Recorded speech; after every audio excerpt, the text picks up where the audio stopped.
Você com certeza deve ter os seus personagens favoritos, sejam eles de filmes, séries, jogos, livros, não importa, você com certeza tem o seu. Eu tenho os meus, e eu gostaria de falar sobre um deles hoje, que é o Morty de Darksiders. Darksiders é uma franquia de jogos eletrônicos que foi criada pela Video Games, publicadas pela THQ. Darksiders tem como personagens principais os 4 Cavaleiros do Apocalipse, sendo no primeiro jogo o Guerra, no segundo a Morte e no terceiro a Cólera. Embora não seja um Darksiders 4, o quarto jogo da franquia se chama Gênesis. O protagonista é o Guerra e o Conflito. Não vou me adentrar muito nisso porque o meu objetivo é falar sobre o 2. As informações desse vídeo eu basicamente tirei só de Darksiders 2. Eu não usei nenhum quadrinho e nenhuma outra mídia que fale sobre isso, ok? Se você puder deixar a sua inscrição, eu agradeço muito. E nos comentários também, se quiser deixar qualquer feedback, me ajuda demais. Indo diretamente pro vídeo, o Morty, ele é o principal. Ele é um Nephilim que tem seus outros 3 irmãos: Guerra, Cólera e Conflito. Existiam outros Nephilims, mas ele matou. Eles, os 4 na verdade, acabaram matando. A mãe dos Nephilims, e é mãe entre aspas, ok? É a Lilith. Ela fala mais pra frente como ela criou as crianças. Morty, ele é brincalhão, ele faz piada quase que o tempo todo no jogo. Ele é debochado também, bastante. Mas ele sempre leva as coisas a sério. Da maneira dele, mas leva. E Morty não tem necessariamente uma evolução da personalidade, por assim dizer. Num vídeo anterior eu falei sobre o Kratos. E lá é visível ver a evolução do Kratos, não só da forma física dele, mas como a personalidade encaminha também. No começo, nos primeiros jogos, ele era irritado, ele era impulsivo. Várias coisas ali que estavam nele que no Kratos atualmente não estão. Que agora é um cara que pensa antes de agir mesmo. Toma um certo cuidado, até porque tem um filho e tudo mais. O que não é bem assim com o Morty nesse jogo. O Morty, ele é desse jeito no começo e continua sendo desse jeito no final. No entanto, a evolução que o Morty tem se dá meio que de uma maneira psicológica, uma mudança interna dentro dele. Como história de pano de fundo, a gente tem que o Morty deveria ter aniquilado as almas do Nephilims. Só que ele não fez isso, e ele guardou meio que esse segredo com ele. O segundo segredo que ele guardou foi que ele pediu pra você deixar um like nesse vídeo. Voltando agora, é que esse segredo do Morty ter matado os irmãos, mas não ter eliminado eles completamente, foi guardado pelo Crawlfather, que não está suportando o fardo que está carregando. Ele pede pro Morty pegar o amuleto que tem as almas dos Nephilims e guardar com ele, e deixa lá, porque ele fala que a cabeça dele tá doendo demais. E é o tempo todo as vozes no amuleto pedindo vingança, pedindo as coisas, e ele não aguenta mais. Nessa, os dois acabam lutando, o Crawlfather morre e o amuleto acaba sendo incrustado na pele do Morty. Eu enxergo isso meio que como um recurso do roteiro em dizer que, apesar de ter feito o que lhe foi ordenado pelo Conselho das Chamas, o Morty ele ainda sente uma certa culpa. E agora ele precisa carregar essa culpa e esse segredo com ele até ele dar um jeito de se livrar disso. Depois disso, o Morty ele acaba indo parar no mundo dos construtores, onde ele encontra o Eidard.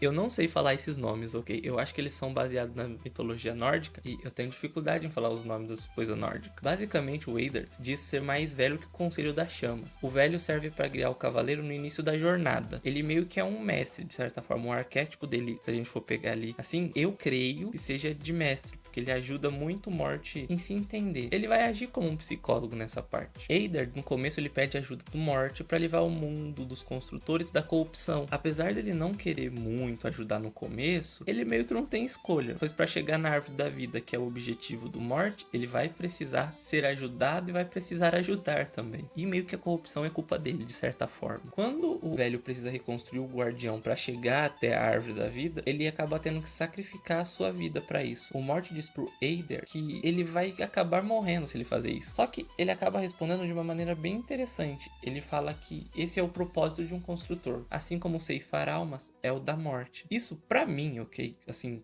na minha análise do roteiro, é que é um modo do Eidard dizer que, apesar da tarefa do Morty às vezes ser desagradável, ele tem que fazer. Por causa das ações que o Morty realizou naquele dia, ele ganhou o título o Executor, o Fratricida, entre outros. Ali, Morty adquiriu também o seu fardo. E nesse momento também foi onde nasceu a corrupção, que acabou engolindo o Absalom. Agora, para restaurar a inocência do irmão Guerra, o Morty ele tem que restaurar a humanidade no Poço das Almas. Quando o Morty finalmente chega na Árvore da Vida, que é o caminho necessário, ele encontra o Absalão, que, como eu disse, agora é o campeão da corrupção. O obstáculo em si, pra mim, não é necessariamente ele ter que enfrentar o irmão dele, mas é a escolha que o Morty tem que fazer em cima disso, além do peso de agora tá tendo que lutar com uma coisa, com um erro que ele cometeu antes. Quando ele ganha ali a passagem pela árvore da vida para conseguir acessar os outros reinos necessários para chegar no Poço das Almas, ele tem que ir pro inferno, que é onde ele encontra a Lilith. E lá ela revela pra gente que tá jogando no caso, que ele foi o único que sentiu remorso quando ele teve que ceifar os outros Nephilims. Ela também diz que o Morty carrega o amuleto na esperança de um dia redimir os seus pecados. Aqui eu tenho a minha teoria de que não é só culpa e remorso, tem ali um certo sentimento de saudade, afinal é família. O fato de ele estar fazendo tudo isso para inocentar o Guerra demonstra por parte do Morty que ele gosta assim dos seus irmãos. Só que não é só ali que ele tá demonstrando isso. Tem a parte em que acho que a Elijah vai entregar pro Morty a arma do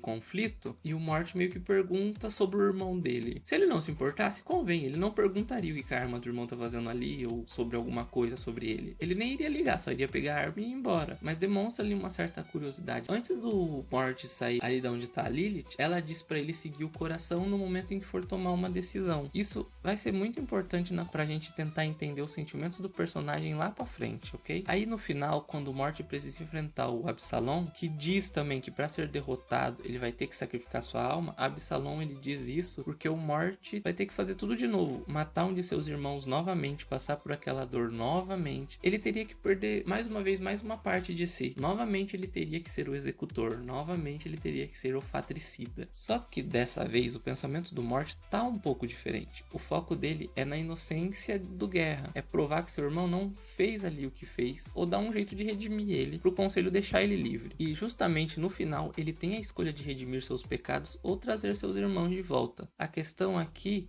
é que Morty não necessariamente vai se redimir trazendo seus irmãos de volta. Desfazer algo que fez no passado não é a melhor maneira de se redimir em alguns casos. Os outros Nephilims, eles ameaçavam o equilíbrio de tudo. Apesar de ter a sua família de volta, sua consciência aliviada, meio que todo o universo ia ter que arcar com a consequência caso todos eles voltassem. Porque se no começo eles ameaçaram o equilíbrio, o que garante que eles não farão de novo? E para pensar, um dos Nephilims acabou virando a corrupção. Literalmente a escuridão em si. Esse pra mim é um dos melhores pontos com relação à morte. Ele tem duas escolhas conflitantes no coração. Uma delas é provar a inocência do seu irmão, que tá com ele no agora, no presente momento, e a outra é trazer de volta os seus irmãos que ele mesmo deveria ter ceifado e finalizado por ali mesmo. A escolha entre o passado de ressuscitar os outros Nephilims e viver o presente. O jogo todo em questão aborda alguns assuntos, mas para mim o principal é sobreviver o presente e aprender com o passado. E também sobre você ter noção de quem você é, qual o seu papel no universo. Morty não cumpriu por inteiro a função de ceifar, e com isso ele meio que carregou o peso do passado com ele. Ele provavelmente não entendia o seu propósito, provavelmente não entendia nem a si mesmo. A pergunta que talvez ecoe dentro de si agora era: quem sou eu? O ceifador, o executor, o fatricida? E no final, ele entende quem ele é. O passado é um fardo pesado demais para qualquer um. Aprender com ele é importante, só assim a gente não comete os mesmos erros. Se viver preso no passado, você nunca vai alcançar nada novo, você nunca vai chegar em lugar nenhum, você não vai conseguir construir o seu futuro. E assim, parado no Poço das Almas, Morty escolhe deixar o passado para trás e finalmente consegue se redimir,